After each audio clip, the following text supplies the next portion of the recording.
Jill and I were pursuing a man named Albert Wesker.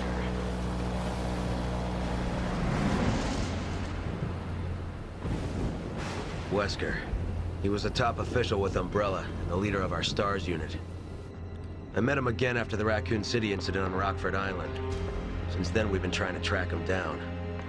Then a few years ago, we got a tip from a reliable source. The whereabouts of Umbrella's founder, Oswell E. Spencer. So we paid him a visit, hoping he'd lead us to Wesker.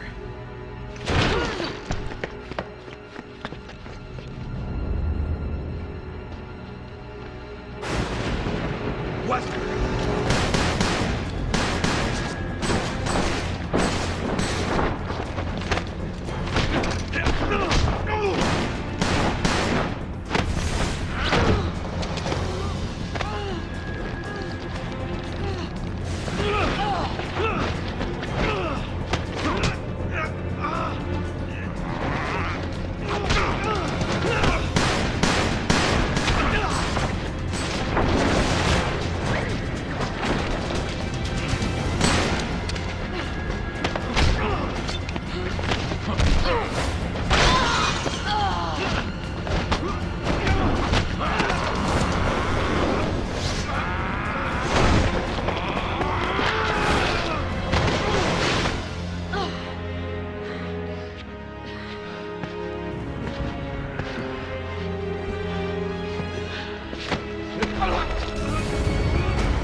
Jill's body was never found and she was presumed dead. The person I saw in that data looked like her. I have to know if she's still alive. You two were close. We were partners. What about you? Why'd you join the BSAA? My parents were involved in an accident caused by a pharmaceutical company when I was young. Umbrella? Yes. I only found out later that the accident was to cover up the manufacturing of biological weapons for terrorists. They were using Africa as a test bed for their experiments. Bioweapons were responsible for the deaths of my parents. And someone has to pay for that. So you joined the BSAA? There's only so much one person can do. Even a superhero like you, Chris. I'm no superhero. But together, we can end this. Then let's make a stand for our fallen brothers. Hang on.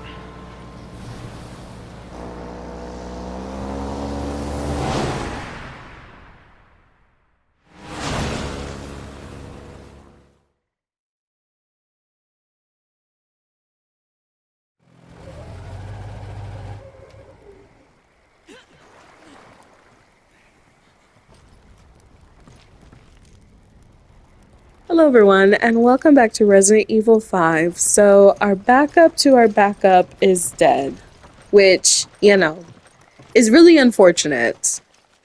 If you remember, the first set of soldiers that we were supposed to meet ended up being killed by the Ouroboros collection that was in that underground area with the furnace. And the second set was killed in the town square by the ogre, which both times was essentially a massacre.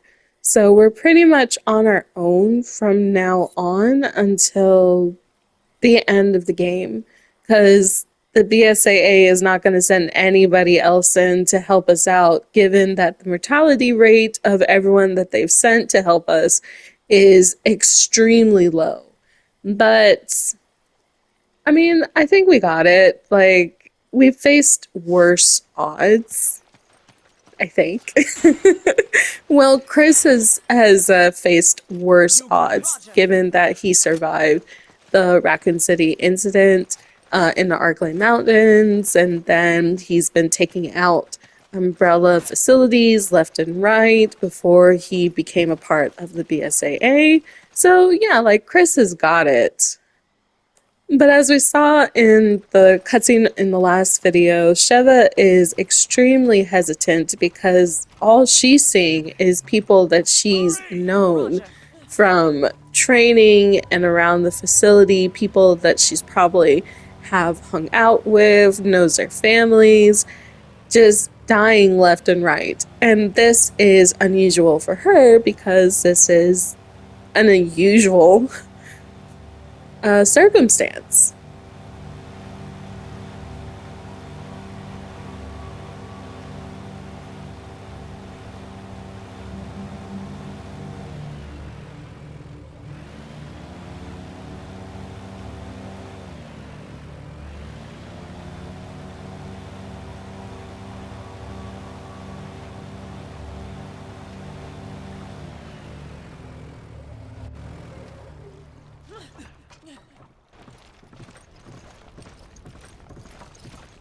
Looks like we have to go this way.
Infected. How could someone do this to them?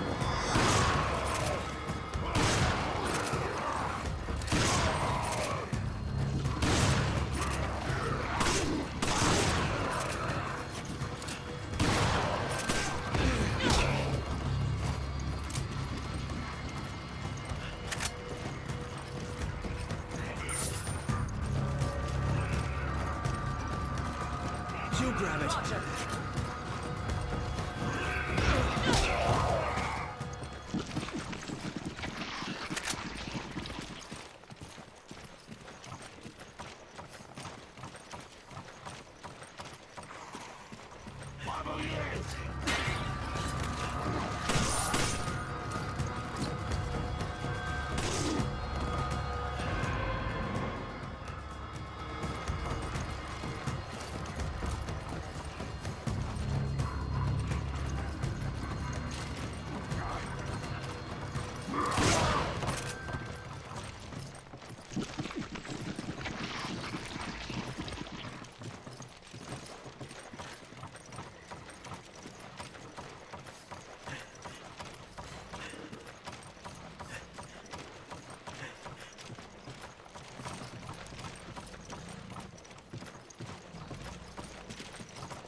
Something that I think Resident Evil does really well, aside from the monster designs, the environmental storytelling, and like the main story of the game, is that they do really well for the small things. And when I say the small things, I mean the notes that you find scattered about like the different areas. Roger.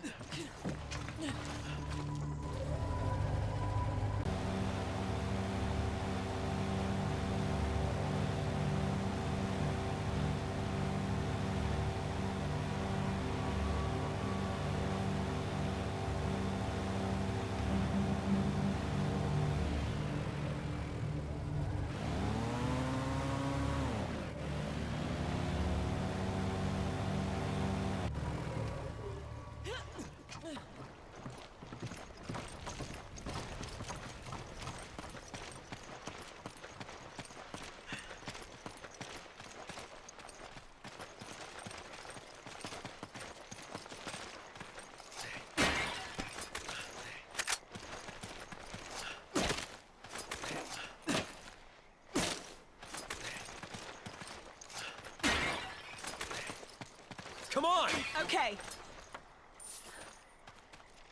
Come on! Okay. Take it! I think if they end up remaking this game, there's probably going to be some sections that they're going to rework. Like in Resident Evil 2, 3, and 4, in their remakes, not remasters, but in their remakes, there are certain sections that were either cut out in for example, in Resident Evil 3, we spend a lot of time running through the city streets, and then you fight Gravedigger, you go to a pharmacy, you meet Nikolai there at that pharmacy. Like, there are sections of Resident Evil 3 that are just cut out completely just to kind of streamline the game. And in Resident Evil 2 and Resident Evil 4, in their remakes, there are sections of the games that are extended a little bit or just kind of like tweaked so that they're a lot shorter than, what they were in the original game. So I think if they do the same for this game, there are definitely going to be sections that are just either cut completely or extended. Give me a grenade. Use this. One of those sections I think is probably going to be this one in particular, where we're riding around in this marshland area, and it's just because of the depiction of the tribe. Like, we don't have any context as to why the tribe is in war paint until a lot later in this level. Like, once we go through the gate and we find a diary that talks about why everybody is dressed up like they're going to war, does it make more sense? Another section that could probably use a little bit more tweaking is the section where you meet the bug enemies within the factory. You have to walk through the section where the eggs are before you get to the place where you can turn on power, the generator. And that's what kind of starts them hatching and attacking you. But I feel like that section could have been a little bit more tense. Like, I feel like that section could have been a little bit more tense. Like, they could take a cue from Dead Space's remake for Dead Space 1, where when you're introduced to, like, different enemies, different necromorphs, there's kind of like, you start to see signs of, like, variation. Like, the floor is more fleshy. There's more bodies around. It just, like, the lights are flickering, just a little bit more storytelling than we walk into this area and it looks like there's liquid and like gigantic eggs on the ceiling, and bam, we have mutated locust roaches coming at us to try to one-shot us. So I feel like they probably could tweak that section a little bit better. Maybe tweak the laboratory where you have all of the desiccated bodies that are still just in cryo, that start getting vented to go into the incinerator to cover up evidence.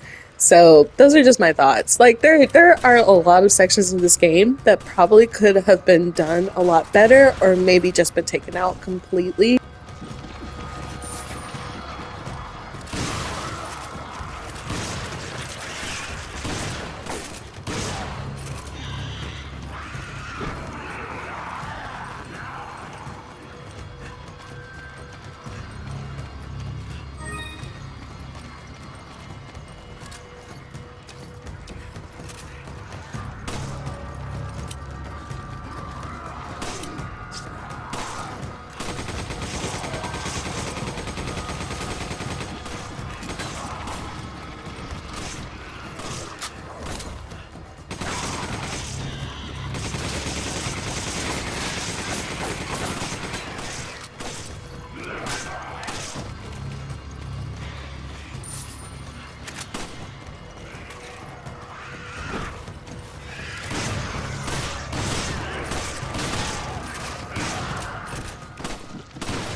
enough to shoot as it is!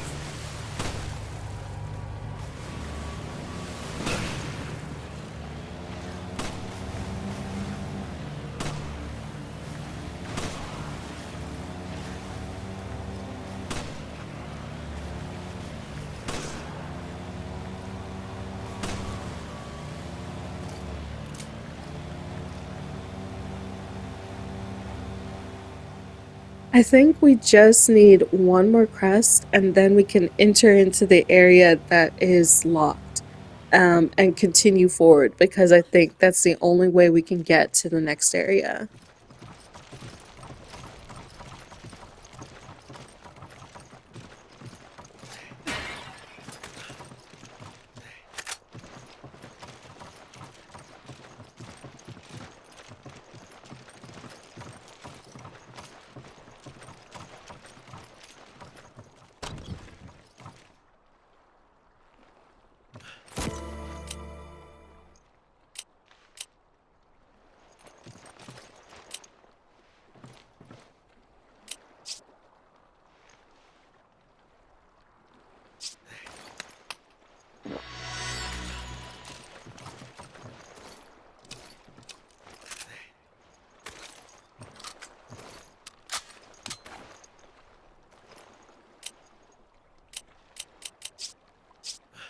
Thanks, partner.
Come on! Roger.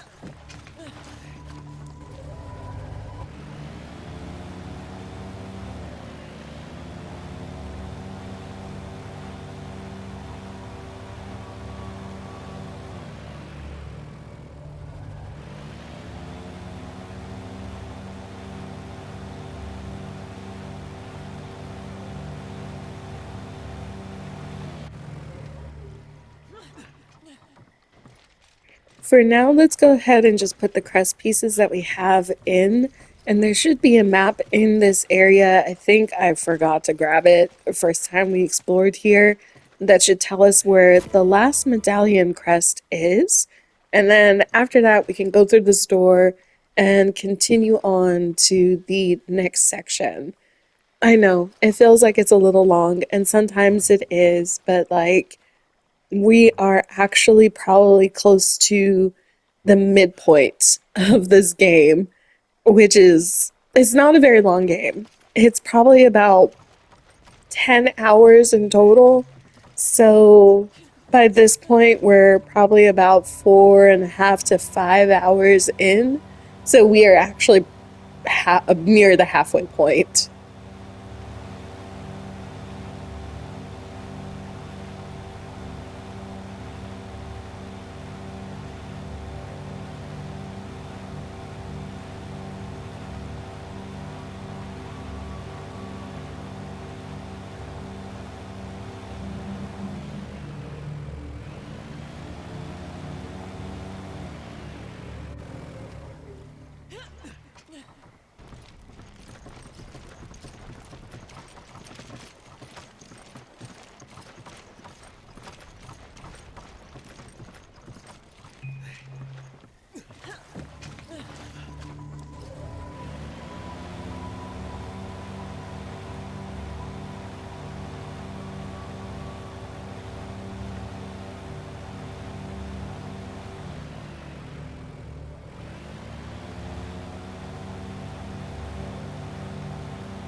I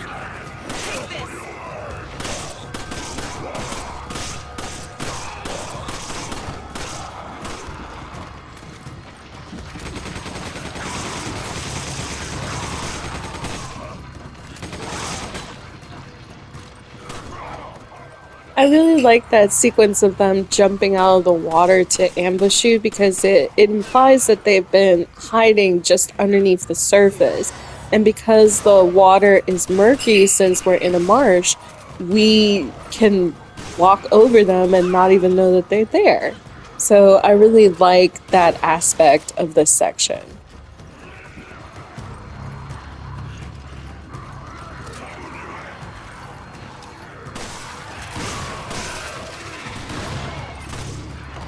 You grab it. Okay.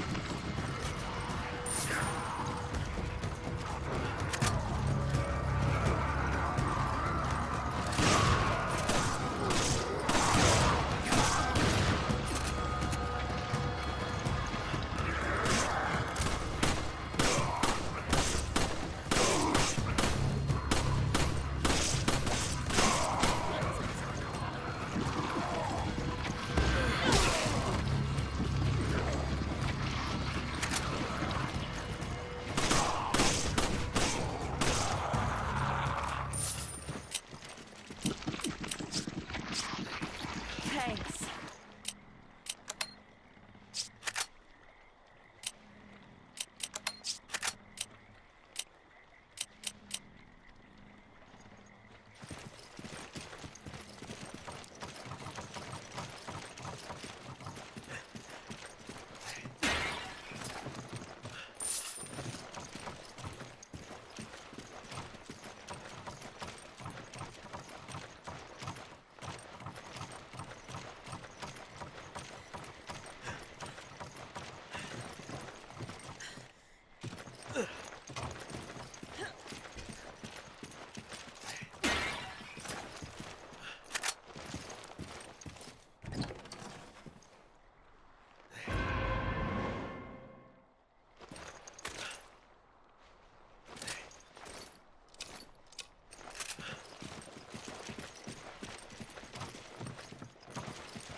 Hurry!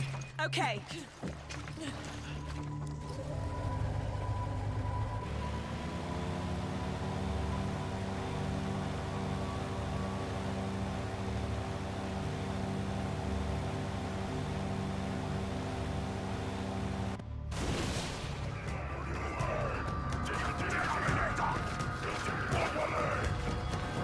You steer.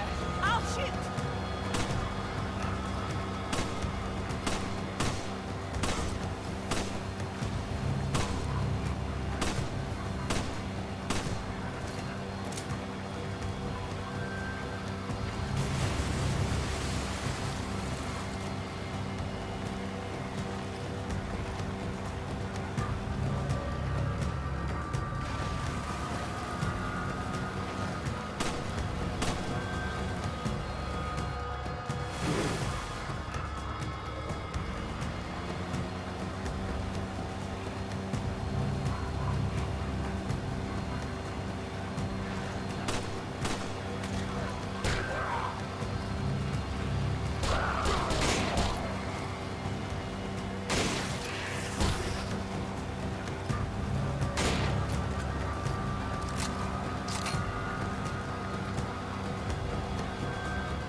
Thanks, partner.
So once again, we've been ambushed by a large group of enemies. This kind of reminds me a little bit of when we were by the seaside market or the riverside market, where you could see the enemies jumping and running in the background.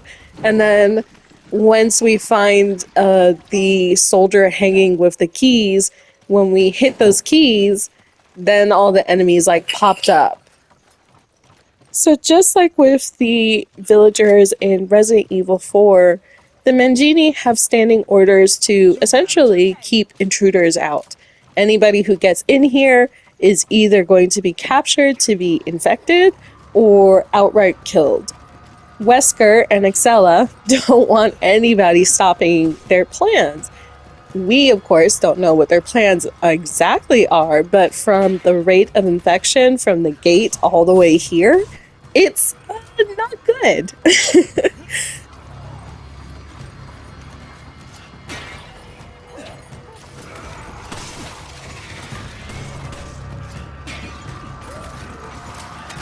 Take it. Roger.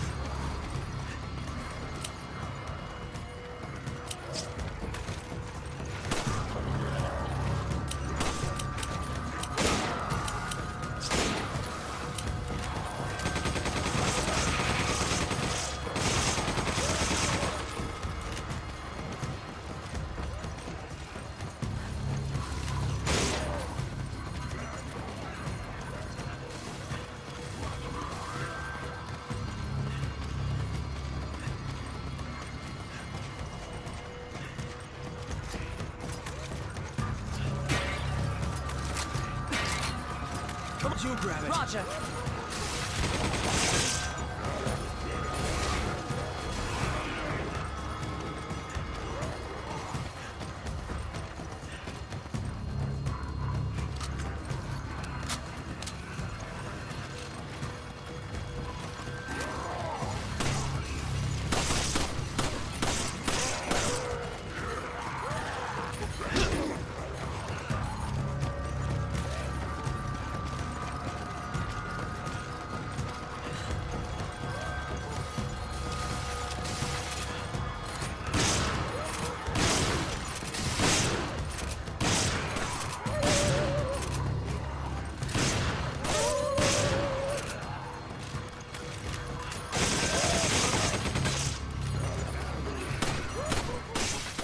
So I don't like fighting these guys because they're literally bullet sponges. Like, they will do a lot of damage to you, and you won't be able to do a lot of damage to them. Now, of course, if you've unlocked like a lot of the stronger weapons with infinite ammo, then this part is easy. You just mow them down with the turret, and bam, you're done. But I wish there was a way that we could avoid fighting them. Kind of like in the sequence where you're avoiding the executioner at the beginning of the game and you're just kind of waiting for the gate to like get blown open. I wish there was a way that you could take turns kind of like pushing down the gate to get to the next area, and then you press a button and they fall down into the spikes or something, or they fall down into like the canyon that's between this area and the next.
grab it. Okay.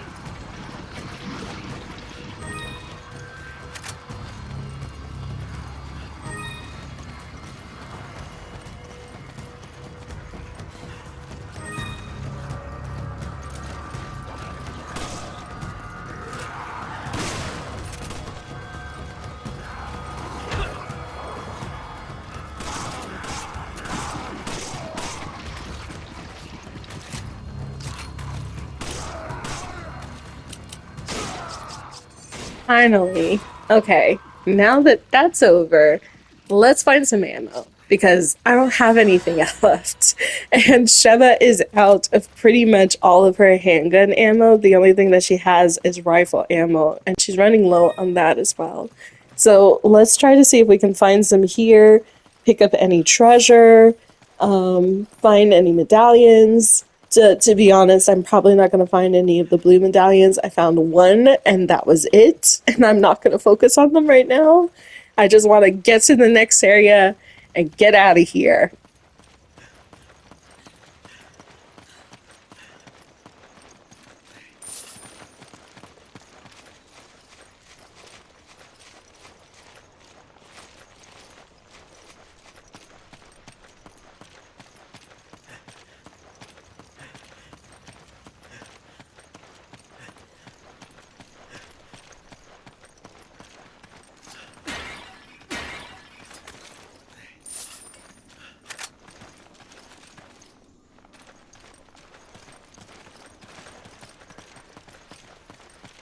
Come on! Roger.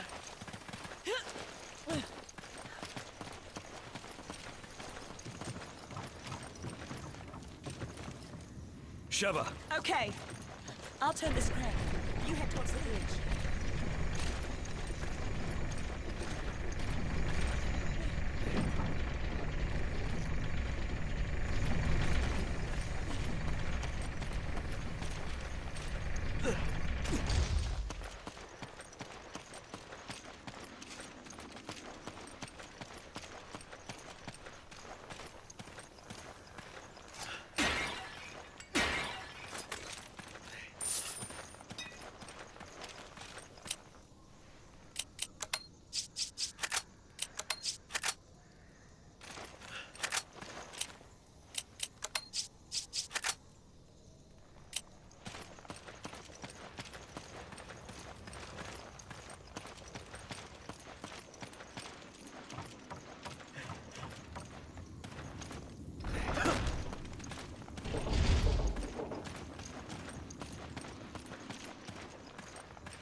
I need ammo. Take this.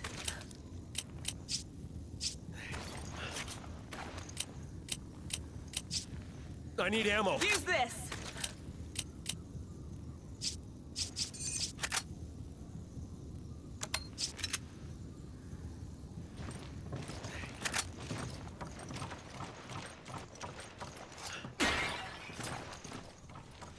Take it. Roger. Come on! Roger.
I kind of wish that we had that note earlier in the level, as well as maybe some other notes, probably from like the so-called doctors that are administering like the medicine to these people, or maybe notes from like mothers, because it says that most of the women have died. And a lot of the enemies that we fight are mostly men. There are not a lot of women, as opposed to Village, where there are a lot of women and a lot of men that basically got infected and are still alive. The only thing you don't see are children, because the children can't take the parasite. The parasite will kill them because their immune system, their spinal column, their brains aren't as developed as an adult. So I kind of wish that there was a little bit more for this section, just to kind of like do some more environmental storytelling for us, or just even like some background. But I understand why they didn't end up doing that. Thanks, partner.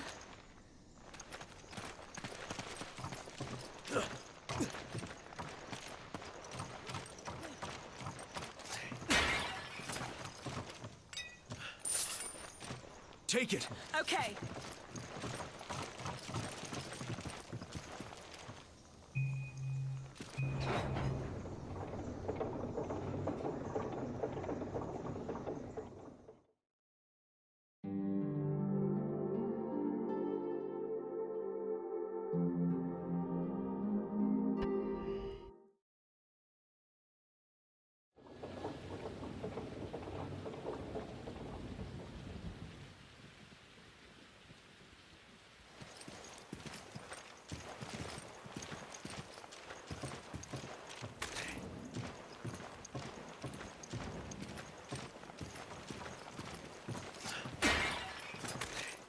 Take it. Okay. You grab it. Okay.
Sheva. Roger, get on the raft, and I'll turn the crank.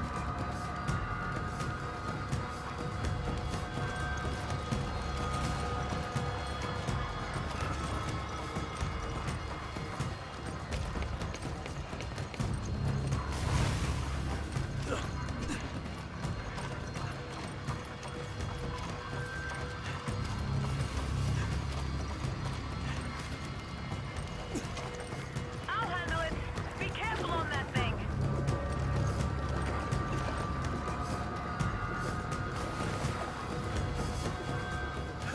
We're getting close to the end of the video, so I want to go ahead and say my goodbyes now. So thank you so much for joining us.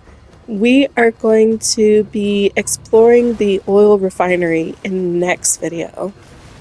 Pretty much we're getting closer and closer to the base of operations where the virus is probably being manufactured and where all of these weapons and fortifications are being built.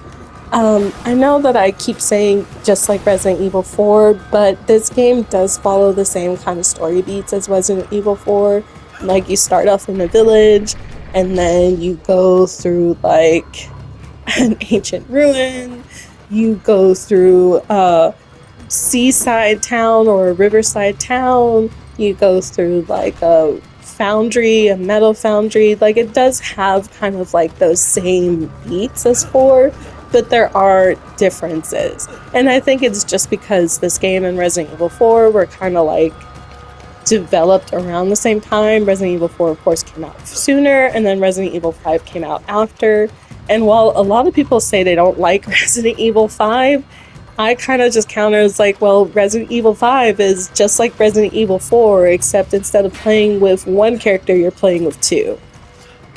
With that being said, again, thank you so much for joining us, and I will see you in the next one. You guys have a good rest of your day. Bye!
Tricep. They're one of the companies funding the BSAA. What are they doing here?